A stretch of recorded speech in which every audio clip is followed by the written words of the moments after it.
Something walked into my apartment that night, and I still hear it sometimes when I'm alone. I never thought I'd be the kind of person to believe in this stuff. Ghosts, spirits, whatever you want to call them. I was practical, logical, a word as an accountant, for crying out loud. My life was spreadsheets and tax codes, not bumps in the night. But what happened during those 3 days in February changed everything I thought I knew about what's possible. It started on Valentine's Day 2019, which feels almost cruel in retrospect. While everyone else was out with their partners, I was alone in my studio apartment in downtown Portland, nursing the worst hangover of my life. The night before had been my birthday, and my friends had taken me out to celebrate turning 28. We'd hit every bar on Morrison Street, and I had made the monumentally stupid decision to try matching my buddy Derek drink for drink. Derek was 6'3" and built like a linebacker. I was 5'9" and hadn't seen the inside of a gym in 2 years. The math didn't work out in my favor.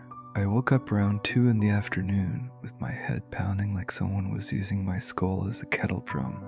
My mouth tasted like something had died in it, and the sunlight streaming through my blinds felt like knives stabbing directly into my brain.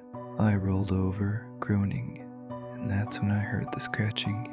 At first, I thought it was coming from outside. My apartment was on the 4th floor of an old converted warehouse building, one of those places that tried to be trendy with exposed brick and industrial fixtures, but really just meant the heating barely worked and you could hear everything your neighbors did. The scratching was persistent, rhythmic. Scratch, scratch, scratch. Pause. Scratch, scratch, scratch. I forced myself upright, instantly regretted it as the room spun, and stumbled toward the window. The scratching stopped. I looked out at the street below, saw a few couples walking hand in hand, cars passing by. Nothing unusual. The Portland rain had started, that fine mist that wasn't quite rain but left you soaked anyway. Everything looked normal. Then I heard it again. Scratch, scratch, scratch. But this time I could tell it wasn't coming from outside. It was coming from inside the apartment, from the direction of my front door. I turned slowly, my heart starting to beat faster. The hangover fog was lifting, replaced by something else. Alertness, unease.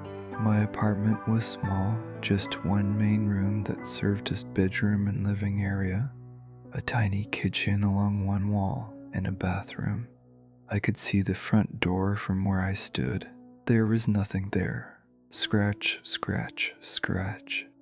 The sound was definitely coming from the door, or right next to it. I took a step forward, my bare feet cold on the hardwood floor. That's when I noticed Rufus. Rufus was my cat, a massive orange tabby I'd adopted from the shelter 3 years earlier.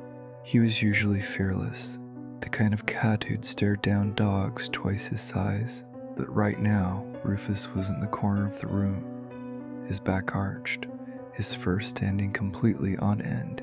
He was staring at the front door, and a low, guttural growl was coming from his throat.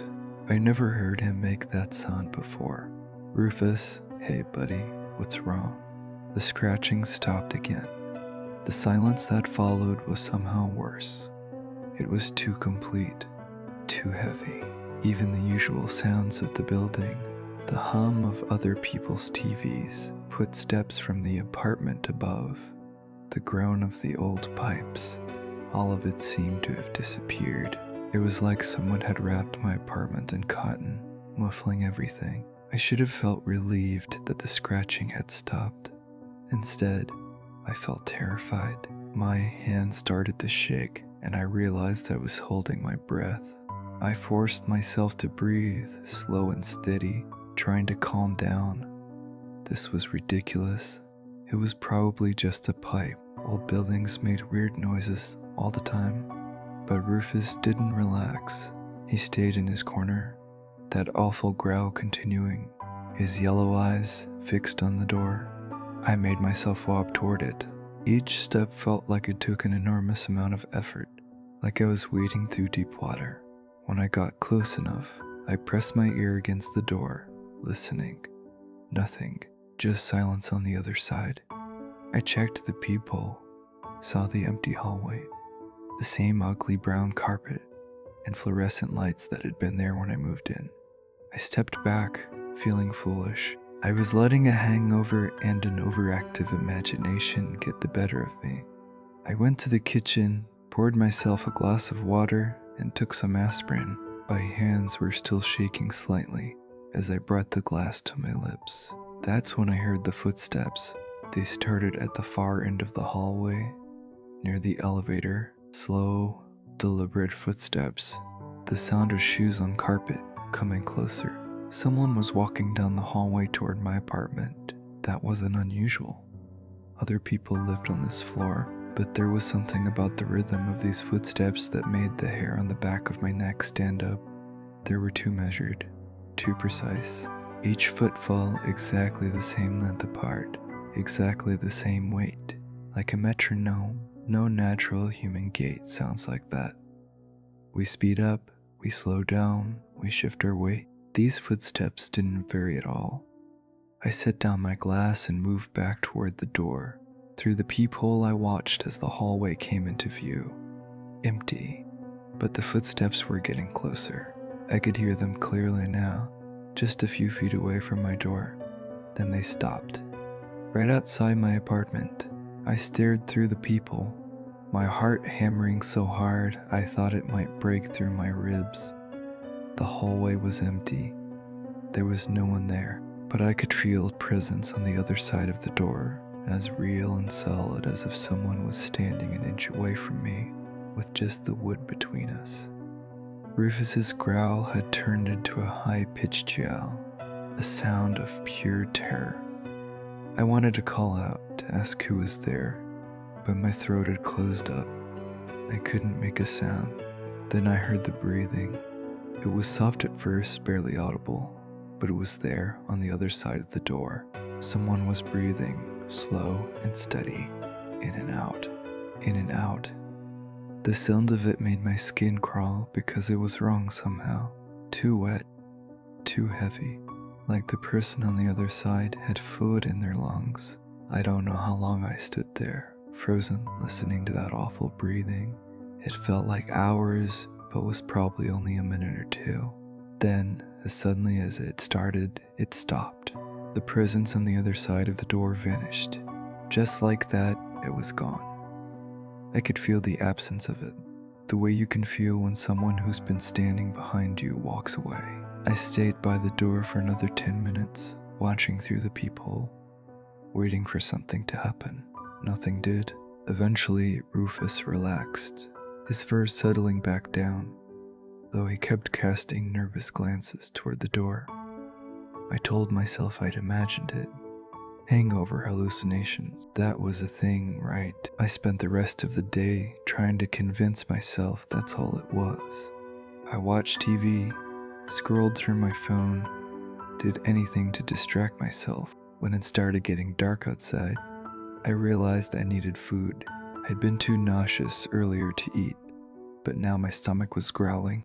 I hadn't gone grocery shopping in days, and my fridge contained nothing but some questionable leftover Chinese food and half a case of beer. The thought of leaving the apartment terrified me, which I knew was irrational. I was a grown man, for God's sake. I couldn't let some weird noises spook me into hiding in my own home, so I grabbed my jacket and my keys, took a deep breath, and opened the door. The hallway was normal. Ugly brown carpet, flickering fluorescent lights, the smell of someone cooking dinner wafting from one of the other apartments. I felt a wave of relief so intense it made me lightheaded. See? Nothing to worry about. Just an overactive imagination. I walked to the elevator, pressed the button, and waited. The elevator in this building was ancient and slow, and it took almost a minute before I heard it groaning its way up to the 4th floor. The doors opened with a metallic screech, and I stepped inside. As the doors started to close, I glanced down the hallway one more time. That's when I saw it. At the far end of the hall, near where the hallway turned to reach the other apartments, there was a shadow, Not a shadow cast by something, but a shadow that seemed to exist on its own. It was vaguely human-shaped, tall and thin, and it was standing completely still. Just standing there, watching. The elevator doors closed before I could get a better look. My hand shot out to hit the button to open them again, but I stopped myself. Did I really want to see what that was? Did I really want to go back out there?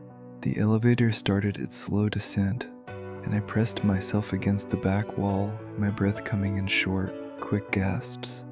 I was shaking again, worse than before. By the time the elevator reached the ground floor, I had almost convinced myself I hadn't seen anything. Another trick of the light, a shadow cast by one of the overhead lights, something completely explainable. But I knew that wasn't true.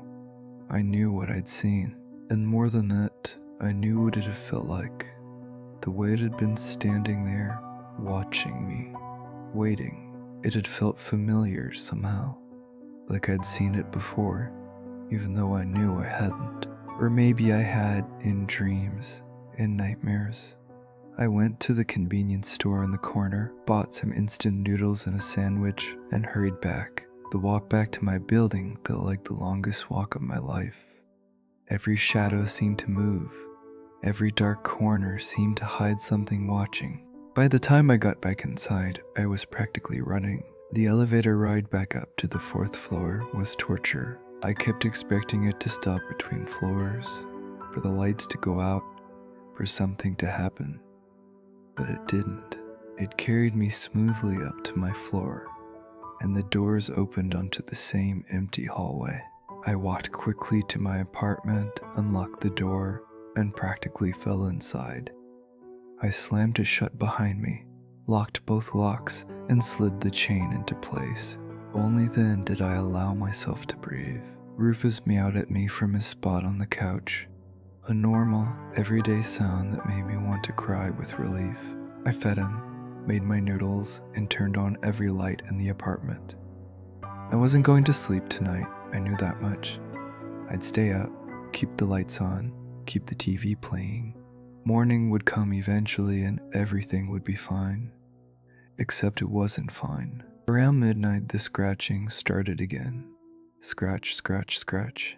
Coming from the door, I was sitting on my couch, trying to focus on some mindless reality show, when I heard it. Rufus heard it too. He leaped off the couch and ran to hide under the bed, that same terrified yowl starting up again. I grabbed my phone, my thumb hovering over 911. What would I tell them? That I heard scratching? That I'd seen a shadow? They'd think I was insane. Hell, I was starting to think I was insane. The scratching continued, relentless and rhythmic. I forced myself to stand up, to walk toward the door. This was my apartment. I paid rent here. I wasn't going to let some weird noises drive me out of my own home. I looked through the people. The hallway was empty, but the scratching was definitely coming from right outside my door, like someone was running their fingernails down the wood. I could almost feel it vibrating through the door. "Who's there?" My voice came out as a hoarse whisper, barely audible even to me. I tried again, louder. I said, "Who's there?" "I'm calling the police." The scratching stopped. For a moment there was nothing. Then I heard it. A voice, soft and whispery, coming from right on the other side of the door. "Let me in." The words slithered through the crack under the door, wrapping around my ankles like ice water. My entire body went cold. Every instinct I had was screaming at me to run, to get away from that door, to get out of this apartment. "Let me in." The voice came again, still soft, still whispery, but more insistent now. "I'm so cold out here. Please let me in." I backed away from the door, nearly tripping over my own feet. My back hit the wall, and I slid down it, unable to take my eyes off the door. The voice continued, sometimes pleading, sometimes demanding, but always with that same wet, whispery quality that made my skin crawl. "I just want to come inside. It's so cold out here." so cold. Let me in, let me in, let me in. I don't know how it went on. I sat there with my knees pulled up to my chest, shaking, listening to that voice beg and plead and demand to be let in. Rufus was under the bed, silent now, probably too scared to even make noise. Then, just like before, it stopped. The voice cut off mid-word, and the presence on the other side of the door vanished. I sat there for another hour, maybe 2, before I finally trusted my legs enough to stand. I grabbed a blanket and a pillow and made a nest for myself in the corner farthest from the door. I didn't sleep, just sat there with all the lights on, watching the door, waiting for something to happen. Nothing did. By the time gray light started filtering through my window, I felt like I'd aged 10 years. I was exhausted, terrified, and starting to question my own sanity. I needed help. I needed someone to tell me I wasn't crazy, that this was really happening. I called my friend Marcus as soon as I thought he'd be awake. Marcus and I had been friends since college. He was practical, level-headed, exactly the kind of person who could talk me down from the ledge I was currently on. "Dude, do you know what time it is?" His voice was groggy with sleep. "Marcus, I need you to come over. Something's wrong with my apartment." "What, like a leak?" "No, not like a leak. Just, can you please come over? I know it's early, but I really need you here." Something in my voice must have convinced him, because he agreed. He said he'd be there in an hour. That hour was the longest of my life. I sat on my couch, staring at the door, jumping at every small sound. Rufus had finally emerged from under the bed and was acting normal again, which somehow made everything worse. If the cat wasn't scared, did that mean nothing was there? Had I imagined the whole thing? When I finally heard Marcus's knock, I practically lunged for the door. I looked through the peephole first. Some paranoid part of me worried it might not actually be him, but it was. I unlocked all the locks and pulled the door open. Marcus took one look at me and his eyebrows shot up. "Jesus, man, you look like hell. When's the last time you slept? Just come in." I pulled him inside and shut the door quickly, locking it again. I told him everything. The scratching, the footsteps, the shadow at the end of the hall, the voice. As I talked, I watched his expression change from concern to skeptical. By the time I finished, he was looking at me the way you look at someone who's lost their mind. He said carefully, "So you think your apartment is haunted?" I don't know what to think. I just know what I heard, what I felt. Look, I'm not saying you're lying, but you did drink a lot the other night. And you've been stressed with work. Maybe you're just exhausted and your brain is playing tricks on you. I wanted to argue, to insist that it was real, but doubt was creeping in. Marcus was right. I had been stressed. The hangover had been brutal. Maybe I had imagined it all. "Why don't you crash at my place tonight?" Marcus offered. "Get some real sleep. Clear your head. I bet you'll feel better." Part of me wanted to accept, to get out of this apartment and not come back. But another part of me, the stubborn part, refused. This was my home. I wasn't going to run away because of some noises. "No," I said, "I'm staying. But could you maybe stay here tonight, just so I'm not alone?" Marcus hesitated, and I could see him mentally rearranging his plans for the evening. Finally, he nodded. "Yeah, okay, I'll stay. But I'm telling you, there's nothing here. You're gonna feel really silly about this in the morning." I wanted to believe him. God, I wanted to believe him so badly. We spent the day watching movies, ordering pizza, doing normal friend things. Marcus kept the conversation light, probably trying to distract me, and it worked to some extent. By the time it started getting dark, I was feeling almost normal. Almost. Around 10 o'clock, we were both on the couch, half watching some action movie, when Marcus said he needed to use the bathroom. He got up and headed toward it, and I stayed on the couch, my attention drifting between my phone and the TV. That's when I heard it. The front door opening. Not the scratching, not the voice. The actual sound of the door unlocking and swinging open. I jumped up from the couch so fast I almost fell over. I spun toward the door, my heart in my throat. It was open. The door was standing wide open, and I could see out into the hallway. But I hadn't heard the locks. I'd locked that door myself, both the deadbolt and the chain. There was no way it should be open. Marcus came out of the bathroom at that moment. Dude, did you just open the... He trailed off as he saw my face, saw the door standing open. I didn't open it, I whispered. I locked it. I know I locked it. We both stared at the open door. The hallway beyond was empty, lit by those same flickering fluorescent lights. Nothing moved out there, but the air coming in through the doorway was wrong. It was cold, far colder than it should be, and it carried with it a smell I couldn't quite identify, something old and stale and rotten. Rufus started yelling again, that same terrified sound from before. He ran past us and dove into the bed, and I couldn't blame him. I wanted to do the same thing. Marcus moved first. He walked toward the door, slowly, like he was approaching a wild animal. I wanted to tell him to stop, to stay back, but my voice wouldn't work. He reached the doorway and looked out into the hall. First left, then right. There's no one here, he said, but his voice had lost its confident tone from earlier. Close it, I managed to say.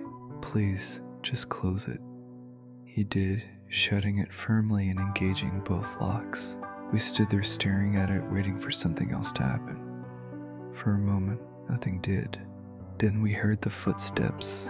They started at the far end of the hall again, that same measured mechanical rhythm.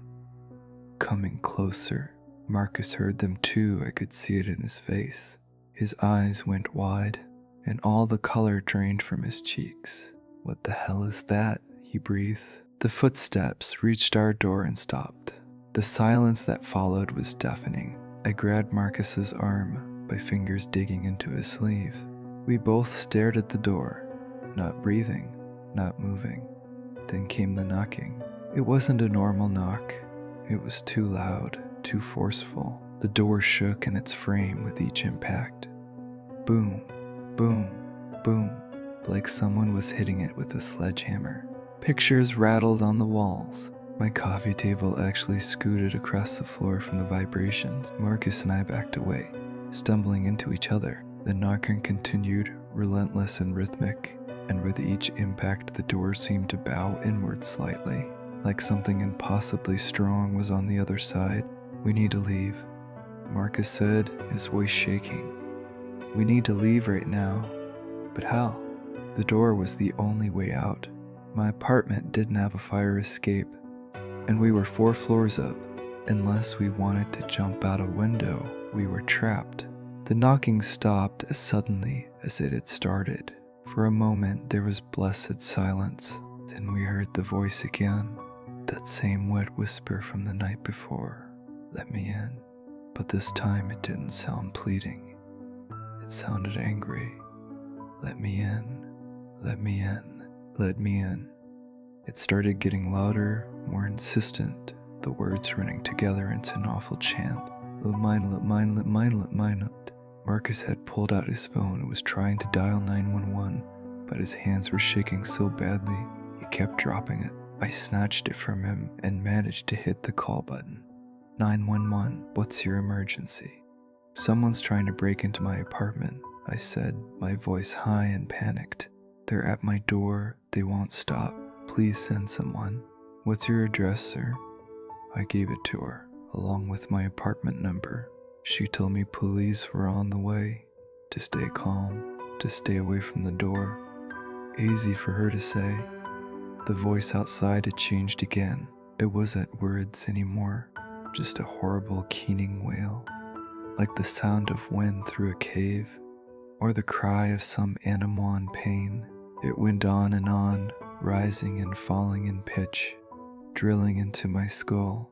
Rufus was still under the bed, silent now, probably too terrified to make a sound. Marcus and I huddled together in the corner farthest from the door. and I'm not ashamed to say we were both crying, not loud sobs, just silent tears streaming down our faces as we listened to that awful sound. Then, just like before, it stopped. The presence vanished. The oppressive cold that had filled the room lifted. Marcus and I stayed where we were, not trusting the silence. 5 minutes later, we heard new sounds. Heavy footsteps, multiple sets. Voices. Portland police, open up. I scrambled to my feet and ran to the door, fumbling with the locks. I pulled it open to find 2 police officers standing there, their hands on their weapons, looking alert and ready for trouble. Are you the one who called? One of them asked. Yes, someone was trying to break in. They were at the door. We didn't see anyone in the hallway, sir. Are they still here? I don't know. They were here, right here at the door. The officers came in and did a sweep of my small apartment. It didn't take long. There was nowhere to hide. They checked the bathroom, looked under the bed, even opened the closet. Nothing. Sir, are you sure someone was trying to break in? The younger of the 2 officers asked, his tone suggesting he thought this was a prank call. Yes, I'm sure. My friend heard it too. I pointed at Marcus, who nodded vigorously. Did you see anyone? The officer asked him. No, but we heard them. We heard footsteps and knocking and voices, I added. A voice asking to be let in. The 2 officers exchanged a look. I knew what they were thinking. Crazy people, maybe on drugs, wasting police time. We'll file a report, the older officer said. But without any sign of forced entry or anyone in the area, there's not much we can do. You said the door just opened on its own? Yes. Are the locks damaged? Could they be defective?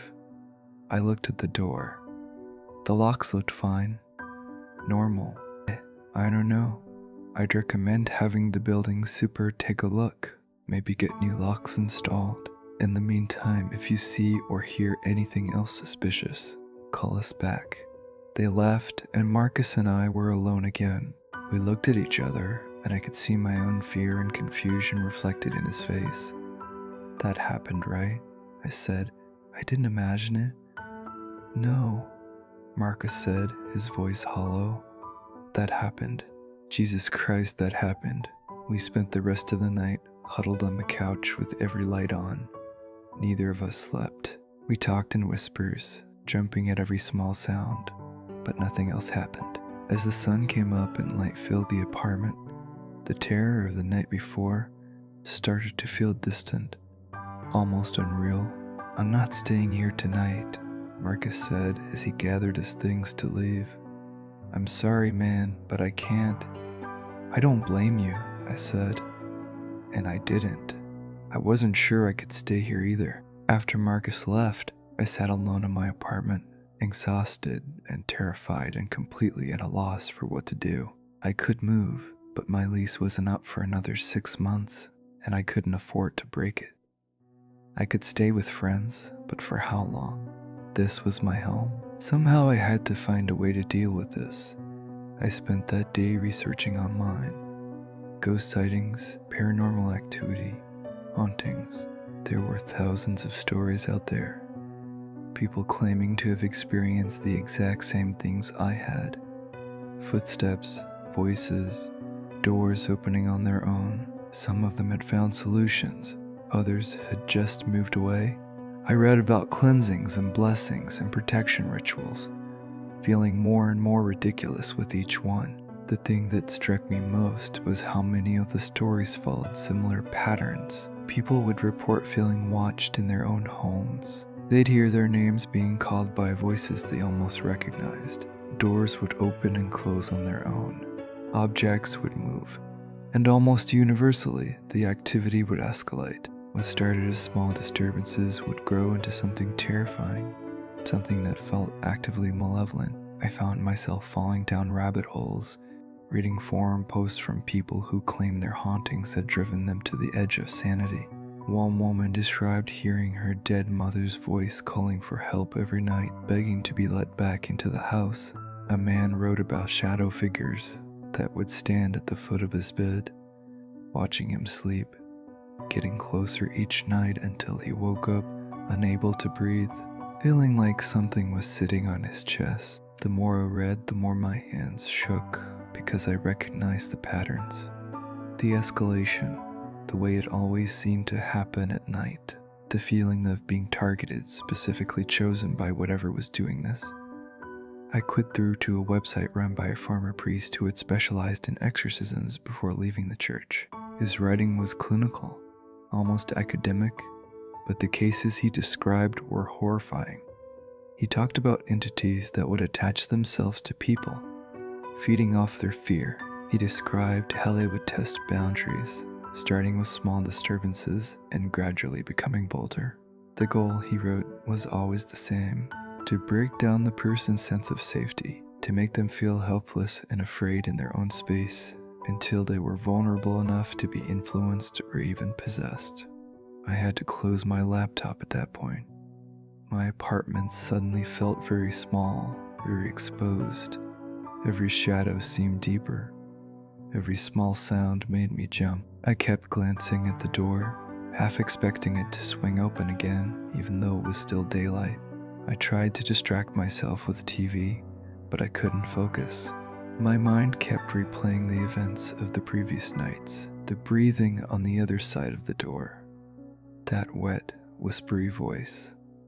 Let me in. The words seemed to echo in my head, and I realized I could still hear it, faint but persistent, like a song you can't get out of your mind. Around 4 in the afternoon, I did something I hadn't done since I was a kid. I called my mom. My mother was a practical woman, not given to flights of fancy or superstition. When I was young, maybe 7 or 8, I'd gone through a phase of nightmares. I'd wake up screaming, convinced there was something in my room, something watching me from the closet or hiding under the bed. My dad had tried to reason with me, explaining that monsters were a drill, but my mom had taken a different approach. She'd taught me a protection prayer. It was simple, nothing fancy, just a few lines asking for safety and peace. She told me to say it whenever I felt scared and that it would keep me safe.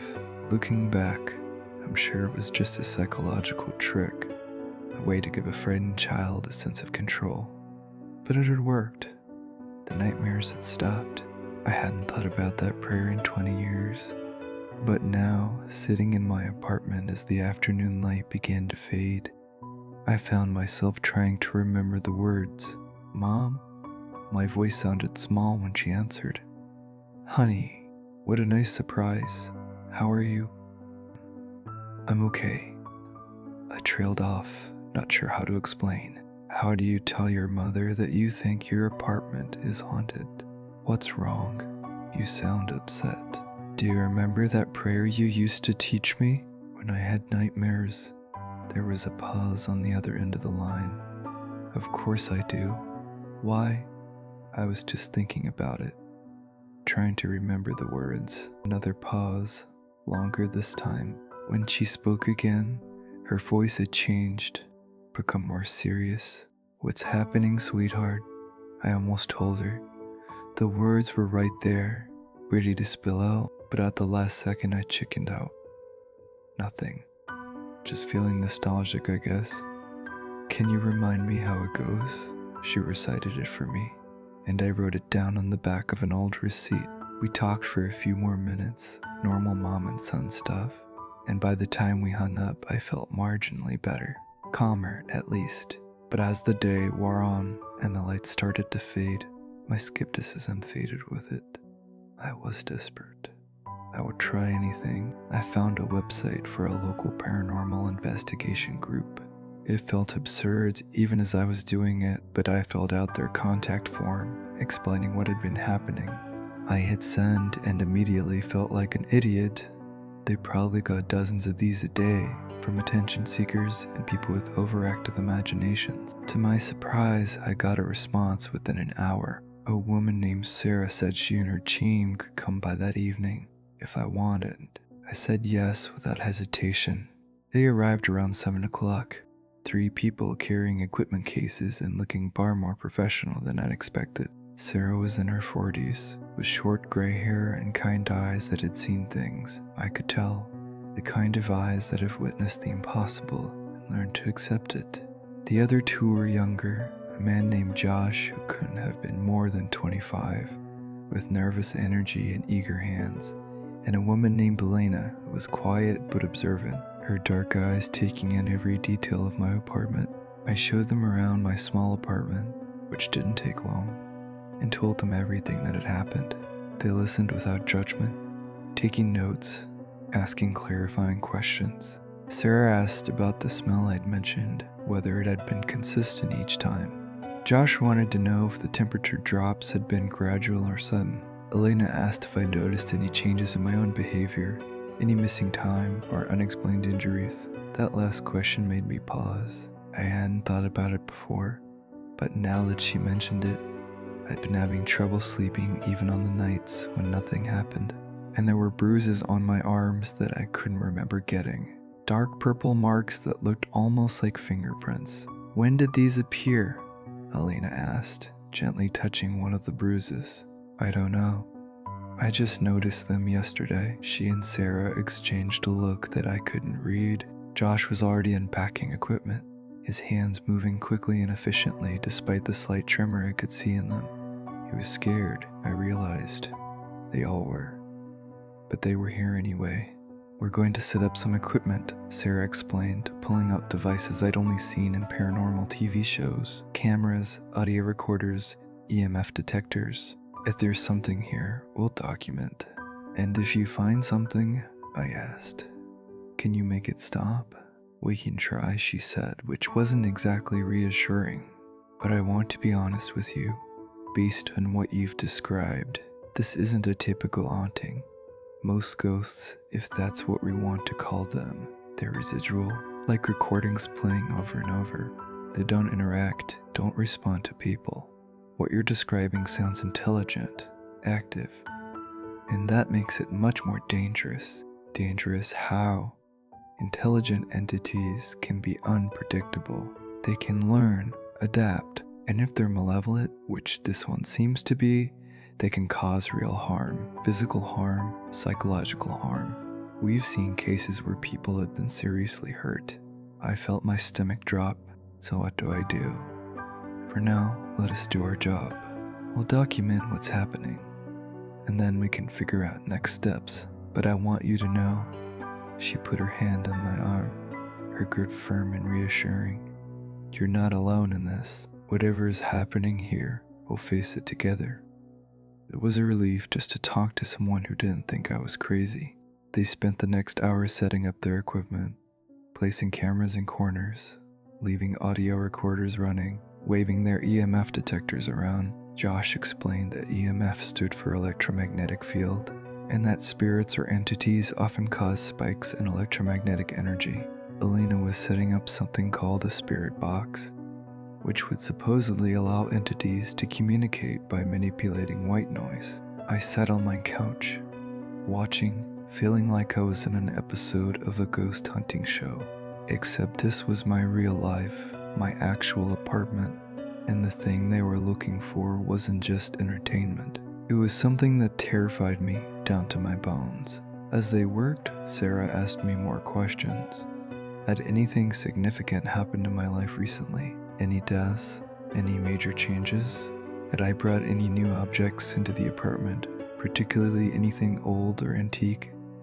I thought about it. My birthday, obviously, the hangover, but nothing else unusual. No new furniture, no strange guests. My life had been pretty mundane up until the scratching started. What about the building? Sarah asked. Do you know anything about its history? I didn't. It was an old warehouse that had been converted into apartments maybe 15 years ago.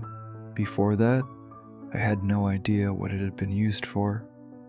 I'll look into it, Josh said, pulling out his phone. Sometimes there's a connection between the building's history and paranormal activity. As it got later, we all settled in to wait. Sarah explained that paranormal activity often increased at night, particularly around the same times it had occurred before. Based on my account, that meant we should expect something around midnight. We talked to pass the time. I learned that Sarah had been investigating paranormal claims for over 20 years, that she'd seen things that convinced her there was something beyond our normal understanding of reality. She'd started after her daughter died in a car accident, and she'd had experiences that suggested her daughter was still around in some way, trying to communicate maybe, or just unable to let go. Josh had gotten into it through college, studying parapsychology and wanting to find scientific evidence for life after death. Elena had grown up in a haunted house and knew from childhood that there were things in this world that couldn't be explained by conventional science. The stories should have comforted me. Here were people who believed, who understood, who wouldn't think I was losing my mind. But instead, their certainty frightened me even more, because if they believed, if they'd seen enough to be convinced, then that meant this was real. The thing in my apartment was real, and I wasn't just having a mental breakdown. Around 11, Josh looked up from his phone, his face pale. I found something. About the building. We all turned to look at him. Before it was converted to apartments, this building was used as a mortuary. From 1952 to 1998, they processed bodies here, did embalming, the works. It was called Riverside Mortuary Services. The room went very quiet. I felt my skin crawl, goosebumps rising on my arms. A mortuary had been living above a place where they'd prepare dead bodies for burial. That's not all, Josh continued, scrolling through his phone. There was an incident in 1987, a fire in the basement. 3 employees died trapped in the embalming room. The official cause was electrical, but there were rumors. What kind of rumors? I asked, though I wasn't sure I wanted to know. That it wasn't an accident, that one of the employees had been experimenting with something, some kind of ritual, trying to communicate with the dead. The details are sketchy, mostly local gossip and newspaper archives, but multiple sources mention it. Sarah was nodding slowly, like this confirmed something she'd suspected. That would explain the intensity of the activity. If someone opened a door, metaphorically speaking, and then died without closing it, then things could come through, Elena finished. Things that shouldn't be here. I wanted to laugh at how ridiculous it all sounded, but I couldn't, because I'd seen it. I'd felt that presence at my door, cold and wrong and hungry for something. Around 11:30, Rufus started acting strange. He'd been sleeping peacefully on his cat tree, ignoring the strangers in his territory, but suddenly he woke up, his ears flat against his head. His yellow eyes went wide, pupils dilating until they were almost completely black. He jumped down and ran to hide under the bed, that low growl starting in his throat. That's how he's been acting when it happens, I said, my mouth going dry. My heart started beating faster, adrenaline flooding my system. Sarah nodded and held up a hand for silence. We all listened. At first, there was nothing. The normal sounds of the building, traffic outside, the hum of my refrigerator. Then, so faint that I almost thought I was imagining it, I heard the scratching. Do you hear that? I whispered. Yes, Sarah said, her voice tense. Josh and Elena nodded too, their faces pale. The scratching grew louder, more insistent. Scratch. That same rhythm I'd heard before, like fingernails dragging across wood. One of the EMF detectors started going crazy, the lights flashing red, an alarm beeping. Sarah grabbed it and nailed it up toward the door. The readings were off the charts, the needle pinned all the way to the right. Jesus, Josh breathed, watching the display. He grabbed a camera and pointed it at the door, his hand shaking slightly. Then the footsteps started, that same measured, mechanical rhythm coming down the hall toward my door. But this time, with 3 other people in the room, I could see it wasn't my imagination. They all heard it too. The measured pace, the inhuman precision of each step. Sarah had pulled out what looked like a Bible, and I saw her lips moving in silent prayer. The footsteps stopped outside the door. The EMF detector was screaming now, and then all at once, every piece of electronic equipment they brought died. The cameras, the audio recorders, the EMF detectors. Everything went dark and silent. "What the hell?" Josh says. And then the door opened. Just like before, despite being locked, it swung open wide. We all saw it happen. 4 people, all of us witnessing the same impossible thing. But this time there was something standing in the doorway. I can't describe it properly. My mind almost refuses to let me remember the details. There's some protective mechanism that tries to blur the memory, to soften it into something more bearable. But I force myself to remember, because forgetting would be worse. Forgetting would mean I might not see it coming next time.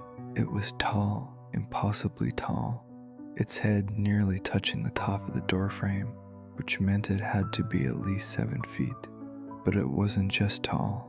Its proportions were wrong in ways that made my eyes hurt to look at. The torso was too narrow, barely wider than my arm. The limbs were grotesquely elongated. Arms that hung down past where its knees should have been. Fingers that were as long as my forearm, ending in those ragged black nails that looked like they'd been chewed. Its legs bent backwards at what should have been the knee, jointed like a bird's legs, and I could see the bones moving under its skin, which was pale and translucent like something that had never seen sunlight, or something that had been dead for a very long time. But the worst part, the part that still haunts my dreams, was its face, or rather, the absence of one, where there should have been eyes and a nose and a mouth. There was just smooth, pale skin stretched tight over bone, pulled so taut I could see every contour of the skull beneath.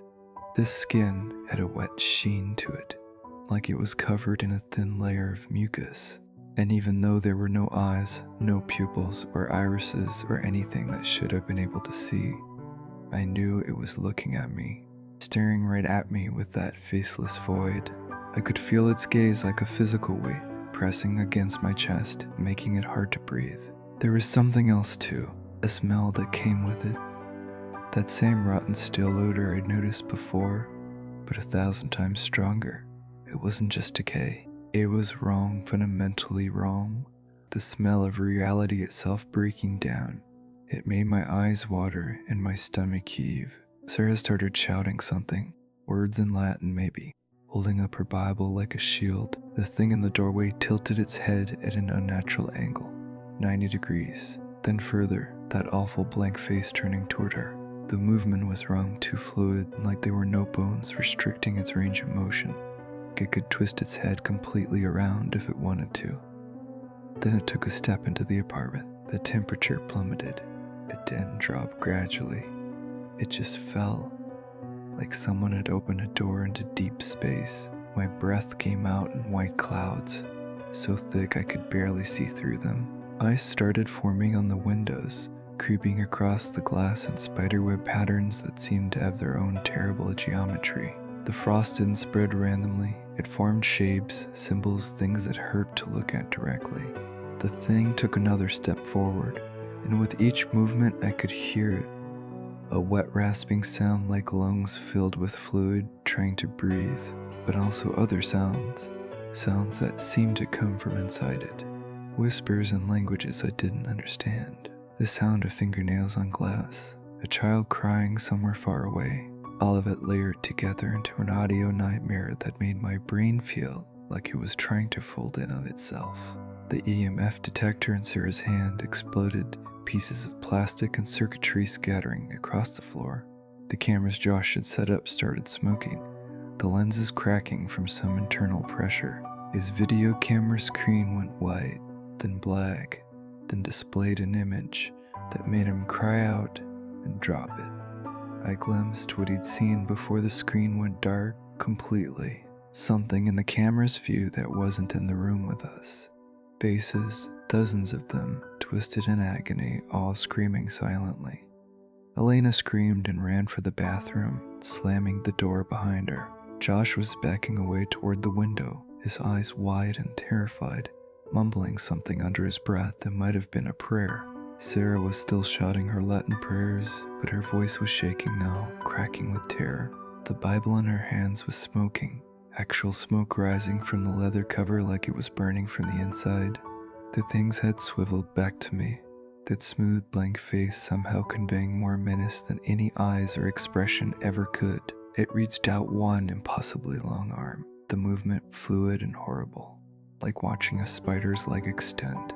The hand, if you could call it that, stretched toward me. The fingers were long, far too long, and I could see now that they had too many joints, bending in places.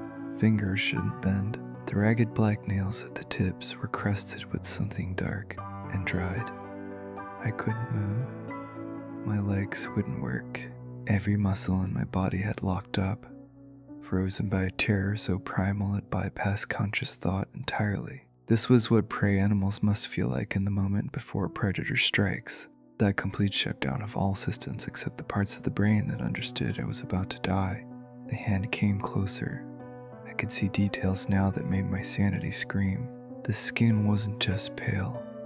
It was mottled and gray, with patches of something that looked like mold or fungus growing in the creases. There were wounds on the fingers, open sores that wept clear fluid. And underneath the skin, I could see movement, things writhing, burrowing, living inside that corrupted flesh. It was inches from my face when Sarah threw her Bible at it. The book passed right through the thing's arm. It wasn't solid, like it existed in our space but not completely. But the thing recoiled anyway, pulling back as if the book itself was painful. It let out a sound, and I have no words adequate to describe it. A horrible wet shriek that seemed to come from everywhere at once. It wasn't just sound.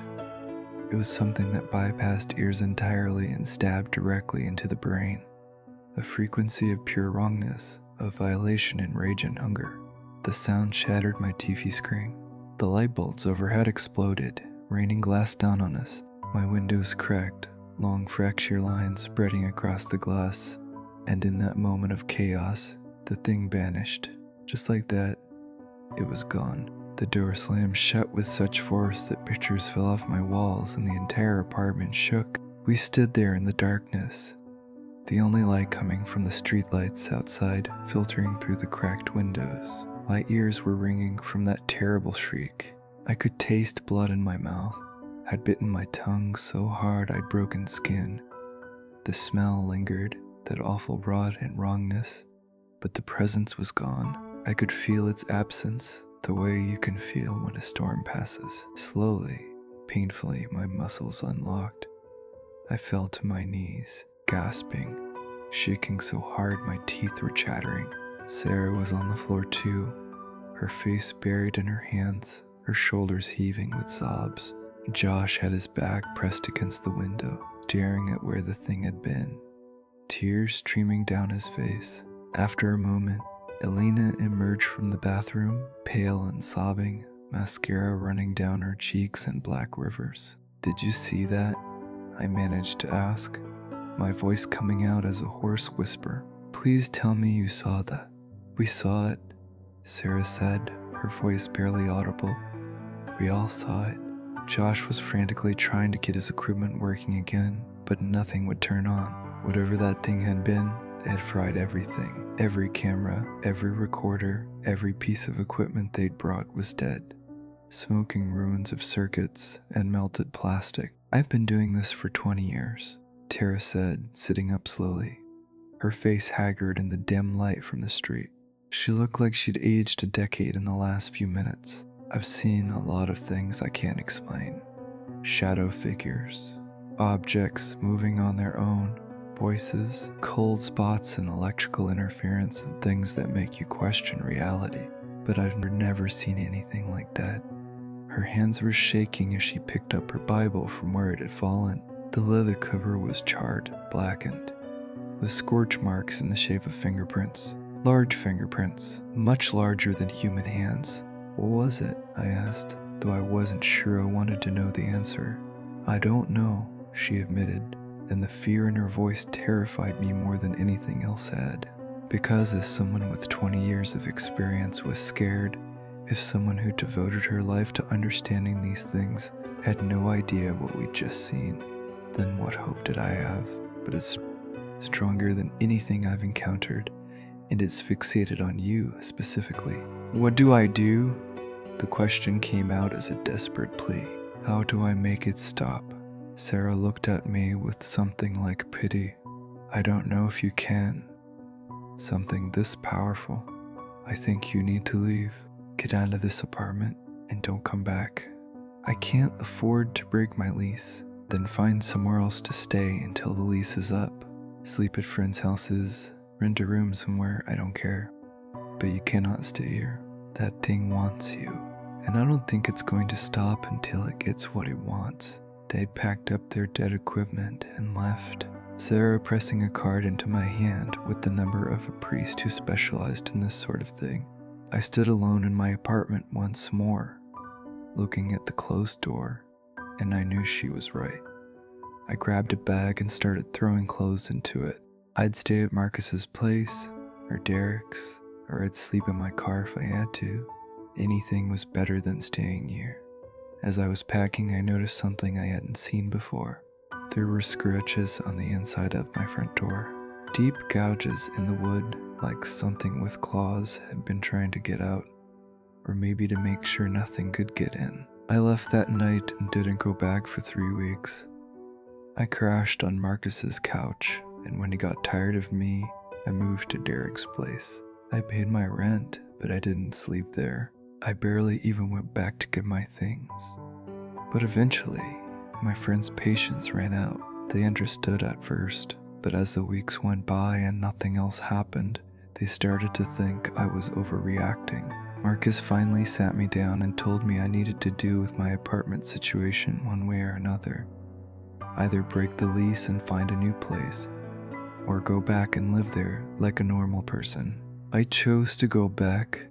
I couldn't afford to break the lease, and I was starting to wonder if maybe that night had been some kind of mass hallucination.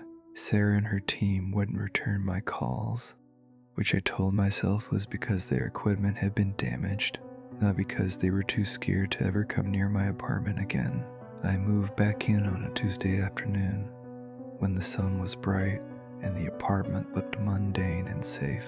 I cleaned the place, threw out the food that had gone bad in my fridge, tried to make her feel like home again. For a few days, everything was normal. I started to relax. Then, exactly 1 week after I'd moved back in, I heard it again. The scratching at the door, the footsteps, and that voice, wet and whispery, begging to be let in. But this time I knew better. This time I didn't answer. I didn't engage. I turned up my TV, put in headphones, and ignored it. And eventually it stopped. It's been almost a year now, and I've learned to live with it. That's the part that terrifies me most, if I'm being honest. Not the thing itself, though God knows it's terrifying enough. No, what scares me is how I've adapted. How quickly the impossible becomes normal when you're forced to deal with it every single day. The thing, whatever it is, still comes sometimes. Not every night, thank God, but often enough that I can never truly relax. It follows a pattern now though. 3 nights on, 4 nights off. Then maybe a week of nothing, followed by 2 weeks where it's there every single night. I tried to find meaning in the pattern. Tried to correlate it with lunar phases or days of the week, or anything that might help me predict when it will come. But there's no logic to it. It comes when it wants to come. Always at night though, never during the day. I've learned that much. When the sun is up, I'm safe. My apartment is just an apartment. Normal, mundane. The scratches on the inside of the door are just scratches. The scorch marks from Sarah's Bible are just marks in daylight. I can almost convince myself that none of it really happened. But when night falls, everything changes. The sounds are always the same. First the scratching, that rhythmic scratch, scratch. Scratch that makes every nerve in my body stand on end.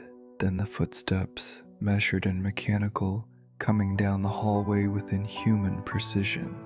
Then the voice, wet and whispery, begging to be let in. Let me in. I'm so cold out here. So cold. Please let me in. Some nights, that's all it does. It scratches and walks and whispers, and eventually it goes away. Those are the good nights. The nights I can handle. Other nights, it's worse. The door opens on its own despite the locks, despite the chair I've wedged under the handle, despite everything I do to keep it closed. On those nights, I see it standing in the doorway, the tall, impossibly thin figure with its blank face and its two long limbs. It never comes all the way in anymore, not since that night with Sarah, but it stands there, watching, waiting, and sometimes, on the very worst nights, it speaks to me. Not the whispered pleas to be let in, but actual words. It knows my name now. It calls to me in a voice that sounds almost like my own. It's trying to mimic me. It tells me things about myself that no one else knows. Secrets I've never told anyone. Fears I've buried deep. It knows them all. You're going to die alone. It whispered to me last week. No one will find your body for days. You'll rot in here and I'll be waiting. I've gotten used to Rufus's reactions too. He doesn't hide anymore, just flattens his ears and growls until it goes away. Sometimes I wonder what he sees that I don't. Cats are supposed to be sensitive to these things, right? When he stares at the corner of the room where nothing should be, I try not to think about what he might be looking at. I've tried everything to make it stop. Salt lines at the door, like I read about online, they didn't work. Sage burning, until my smoke detector went off and nearly got me evicted. Didn't work. I had a priest come and bless the apartment. That night was the worst one yet. The thing was furious, violent in a way I hadn't seen before. It felt like the entire building was shaking. The priest left and won't return my calls. I've learned my own rituals instead. Things that seem to help, even if they don't stop it completely. I keep the lights on, all of them. I learned the hard way that darkness makes it stronger. I keep my phone charged, though I've stopped calling for help. Who would I call? The police came once, thought I was insane. My friends stopped believing me. Sarah and her team won't come back. I sleep in shifts now, never more than 3 or 4 hours at a time. I've trained myself to wake up at the first sound of scratching. It's better to be awake when it comes. Being asleep means nightmares, and the nightmares are worse than the real thing somehow. In the nightmares, I open the door. I let it in, and then I wake up screaming, covered in sweat, with Rufus yowling and scratches on my arms that I don't remember getting. Work has suffered. I've called in sick so many times that I'm on thin ice with my boss. How do you explain that you can't come in because you spent the whole night staring at your door, waiting for something impossible to manifest? You can't. So I lie. I say I have the flu, food poisoning, a family emergency. Anything but the truth. My friends have stopped calling too. I don't blame them. I'm not good company anymore. I'm jumpy, paranoid, exhausted. I snap at people for no reason. I cancel plans at the last minute because the thought of being away from my apartment after dark terrifies me. What if I'm not here when it comes? What if it follows me? What if it hurts someone else? That last fear keeps me trapped here more than anything, because I've started to suspect that it's not just the apartment, it's me. The thing is attached to me somehow, and leaving won't help. I'll just bring it with me wherever I go. I tried staying at a hotel once, 2 months ago. I packed a bag, got a room across town, thought maybe distance would help. That night, I heard the scratching on the hotel room door, the same footsteps in the hallway, the same voice begging to be let in. The hotel manager called the police when other guests complained about the noise. The screaming, he said. They heard someone screaming for help in my room. But I was alone. I was always alone with it. I only have 2 more months on my lease now. 2 more months and then I'm gone. I'll move across the city, or maybe to a different city entirely. Seattle maybe? Or further. Maybe I'll go back east. Back to where I grew up. Somewhere far away from this building, this room, this door. But deep down, I know it won't matter. The things marked me somehow. Claimed me. And no matter where I go, it will follow. I've now accepted that this is my life now. Me and the thing that walks my hallway. Locked in this awful dance. It wants something from me. I know that much. But I don't know what. And I'm terrified that one day I'll be weak enough, tired enough, scared enough that I'll give it what it wants. Because the truth is, I'm wearing down. The constant fear, the sleepless nights, the isolation. It's breaking me piece by piece, and the thing knows it. I can feel it in the way it watches me, patient and hungry. It's waiting for me to break completely. Last night was the worst yet. I woke up standing at the door, my hand on the lock, and I don't remember getting up. I don't remember walking across the room. I was just suddenly there, my fingers wrapped around the deadbolt, about to turn it, about to open the door and let it in. Rufus's yowling woke me up fully, snapped me back to myself. I jumped away from the door like it had burned me, my heart racing, my hands shaking. How long could I have been standing there? How close had I come to opening it? I don't trust myself anymore. That's the worst part. I've started tying my ankle to the bed frame at night, a rope that won't let me walk to the door even if I'm sleepwalking. I must look insane. I feel insane, but the alternative is worse, because I know with absolute certainty that if I open that door, if I let that thing in, I will never be able to make it leave.